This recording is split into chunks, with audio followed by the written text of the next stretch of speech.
Hey everyone, it's Heath and Kelly, and we're here with the Chattanooga Relic Show.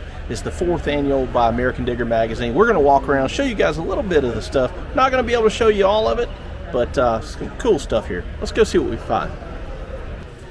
So the very first thing I noticed when we come back through here is this gun case. Check this out right here. This is an original Sharps 1863 or model 1863 rifle case. Use the it's for the Sharps 52 caliber. They want $2,250 for it, but check that out. That's original, and those rifles would have went right in there. So we're just gonna walk back this way. All right, guys. So the first stop we're gonna make is over here by the Union Drummer Boy table, and you can see just really cool stuff. Old insignias for uniforms, cartridge boxes. I mean, just a little bit of everything. And some of the stuff you guys have seen on our channel before, and they were nice enough to let us film. So y'all check them out, Union Drummer Boy. And there's some of the time period weapons. And those are tools that they would use to pull the musket ball or the mini balls out if they didn't fire in the weapons. And there is a CS plate, tongue and wreath, and that part would come out that way and that part would go out that way, and they hook together. So really cool. Yeah. Always wanted to find one of those. Yeah. When they used these, they didn't use these as often. Why not? They only use that if the weapon did not fire, and they had to pull the lead ball out or the lead mini ball out. But they didn't like to use them. What would they do instead? Oh, they usually, if they had to unload them, they'd try to fire it, and if it just wouldn't fire, that was a last resort. So what would we see with the bullets if they decided not to use these? What kind of bullets would you find? They'd have a hole in them where those, like No. those tools or something. They didn't like to use these kinds of things a lot of times because they would use the bullets and they'd fire them into the ground. Oh yeah. And then what would we find for the bullets? They'd be highly mushroomed. Yeah. When they would come into camp, they would unload them that way. That was a last resort, really. And here's all kind of insignias, horseshoes. I don't see any horseshoe nails in it though, Kelly. Not square nails, horseshoe nails. You know why? Why is that? They super glued them on. Oh, that's probably what happened. Hat insignias, belt plates, belt buckles. There's old tins they would use to drink out of. And there's actually a shell that's sawed in half. If you guys ever wondered what the inside of a shell looked like, check that out right there. All this would have been filled up with powder, and when it exploded, it would just break apart, of course, into millions of pieces or hundreds of pieces. But that's what they look like cut in half. Go back to this picture here. Kelly wants us to look at this picture here. What do you notice about that picture? He's old. But he was a soldier once upon a time. I'm just kidding. Yeah. How do you know? Is that a GAR medal right there? Yep, and also GAR cap. Oh, okay. I don't know if they can see that for the glare, but we're gonna get in here. See the GAR medal, guys? That's the first thing Kelly picked out, and then she saw the GAR hat. I'm just gonna pick this up so it's not quite so much glare. See if you guys can see it. There's a lot of light in here. I know. Pretty cool. Pretty cool. And of course, you're going to see a lot of muskets and that sort of thing as well. Some of the muskets, canteens,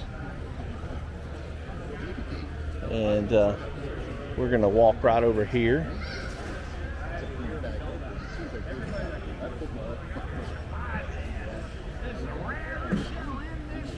This is something we've seen dug up. We saw Assembly had just dug bayonet. Yep. There's the bayonets, and then that, you guys have seen me find one of those on the channel before, or at least this part of it, about that much of it. I actually found one of those. That is the attachment to an infill saber bayonet. found one just like that, or just that part of it. Had money to count what you spent here and there. If he was stoned, More muskets. give you that like that, and he'd know be right. Think about it. And then there's artillery shells and projectiles. See a little bit of everything. There's shinkle shells, 3-inch shinkles right there. Yeah, it's the rarest one you're ever going to see. And of course, these are all unloaded too. You can tell that by the time the fuse will be out of them.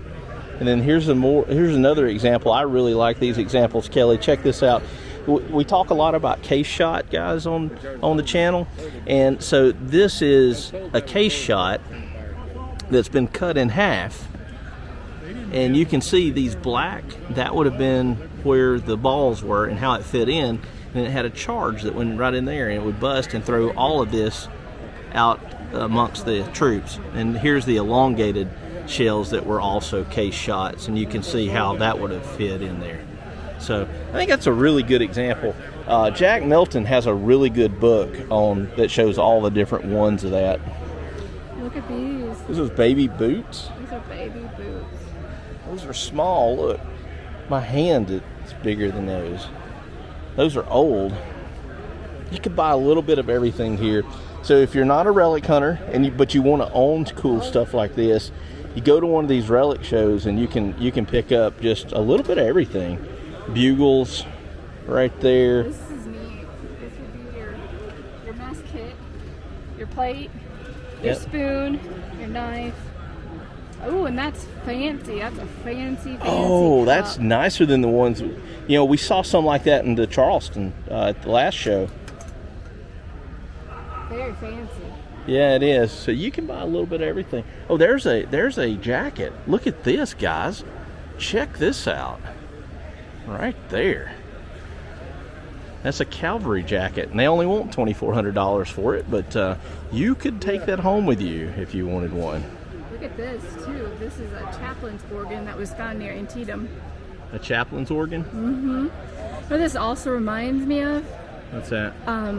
When they used to have funerals inside of the homes. Yeah. Up until, the 1940s or so, give or take. Yeah. It reminds me of an organ that was brought by the undertaker or by the priest at that time when they went home to home. Even had a little lock, I guess, right there for it, huh? Yeah. And I don't know what this is. Any ideas, Heath? That looks like a guard to a saber, I think. Or I really don't know. It's a Civil War sword guard. Sword guard, yeah, that's what I was talking about. See where the pommel and all that went through there. Yeah, it's a big one. Wow, that's cool. Just walking around, showing everybody. What's the name of your business? It's actually Put you on the spot. Oh yeah, I know. I'm on the spot over here. I'm in Dillard, Georgia. Upstairs, downstairs, Antique Mall. Okay. So I have a little shop there, and it's just I call it right here. Dillard, Georgia. So if you guys are in Georgia or around Dillard, Georgia, Civil War Corner Antique. Yeah, check them out. Civil War Corner Antique Shop. What's the most interesting item you think that you have with you today?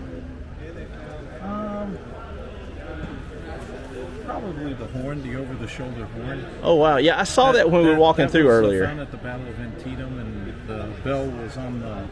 It was in a barn, found in a barn upright, and that's why it's all kind of rotted out. But that was at the battle. Yep. All right, so this was an over-the-shoulder horn that was found horn. Yep. at the Battle of Antietam. Yep, and it has the name on here. Oh, really? Stratton, which is the maker of the Civil War, and it was made out of German silver. You can still see remnants of it. So at one time, this was all nice, shiny silver. Beautiful. Yeah. Man, how would you like to be the guy toting that? Be the target? Well, all that shiny. You probably would have been a good target, I guess, over there. Yeah, I would think so.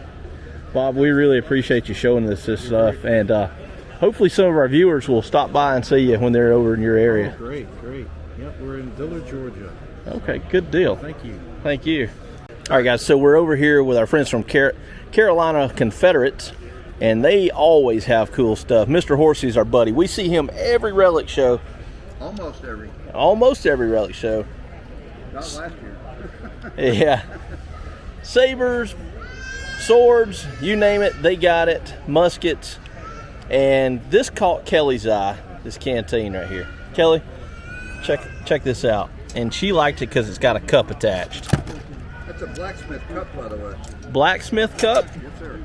So it's not fancy at all. Yeah. Unlike the last one we saw. Kelly's breaking up the canteen now as we speak. Yeah. Guess we'll have to buy it. This used to be a canteen before Kelly broke it. Nice. Yeah. And check out the canteen that Kelly broke. Oh, wow. Look at that down in there. And it's got your quart, and we will sometimes find these. Of course, the quart's usually rotted away. But that went right in there. Put you on CNN. And, oh, check this out. So, see these chains? You know, we found these chains before. Of course, they had these on nipple protectors. A little different on the nipple protector. They were a little flatter, I believe. And these they used even up into like Spanish-American War. So, and we found some of those on the channel before. Kelly, are you buying it for me? No. Not buying it for me? I spend all my own money on my stuff. Oh, well. Sorry. I guess we're going to go ahead and wrap it up, guys. So we're not going to show you everything. Don't go on the other side there and show them the hats. Okay, we're going to show you some more stuff. And then we'll wrap it up, I promise. So, if you guys haven't been to one of these relic shows, if this is the first time you've ever watched a video with these, you need to make it to one. If you don't live in the area, you could contact these guys. And I am sure they probably could work out shipping for you anywhere in the United States. Anywhere in the United States and China. And China. He says. I don't know. No, I don't know about that. I don't know how many viewers we got in China. There's that hat. That's from Alabama. Alabama hat? Yeah. Okay. Kelly, you gonna buy that for me? I told you I'm out of money. Out of money. Do you take check? Hey, Kelly. Mr. Horsey's trying to trade me out of Kelly. No. What y'all think, guys? Leave a comment if I should make the trade. He'd return me in about 2 hours. It is an Alabama hat. Say, she's too mouthy. Send her back. Yeah. He doesn't have any jewelry on his little necklace. No, George. Mr. Horsey, y'all have a little bit of everything here. I try to do it eclectically. Yeah. That's a word. Is that a word? And even some spurs. Yeah. Lots of spurs. Guys, we are going to wrap this up. If you want to get any of this stuff, give Mr. Horsey a call. 843-540-7568. Yep. 843-540-7568. That's it. All right, thanks, guys. Thanks. Take care. See you on the next show.